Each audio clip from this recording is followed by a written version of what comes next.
On Wednesday, September 28th, 2016, the FCC decided to do their emergency alert national test.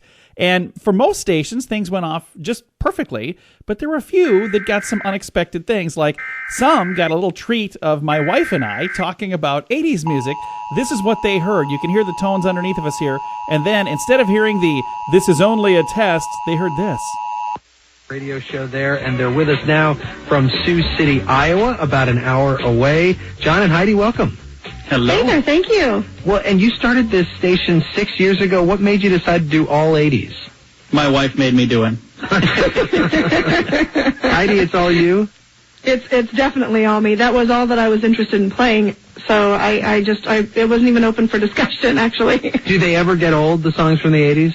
Oh, no, there's so many. And we don't stick to just one genre, and we don't stick to only the hits. So we get calls all the time from listeners saying, I've never heard that song before, but I absolutely love it. So it's not like we're playing only the number one hits from Madonna and Michael Jackson. On our station, you'll hear everything from everybody.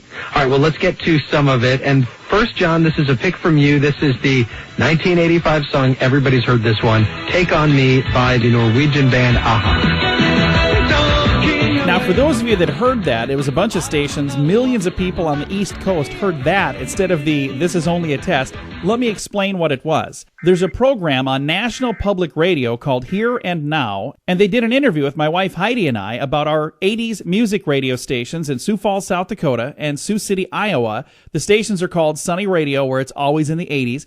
And we were in the middle of this conversation when, quote, something went wrong and sent that audio out instead of the audio that you were supposed to hear saying, it's only a test. So clearly they didn't pass the test, but I do want to say thank you to the people that reached out to me to say, hey, I just heard you on the radio. That was pretty cool. I had no clue that was happening. We knew we were going to be on NPR. What we didn't know is we were going to accidentally be on a whole bunch of other stations as well. So thank you so much for watching this video. We just wanted to get the audio out and let everybody know exactly what it was that happened on Wednesday. And we appreciate you tuning in to sunnyradio.com to listen.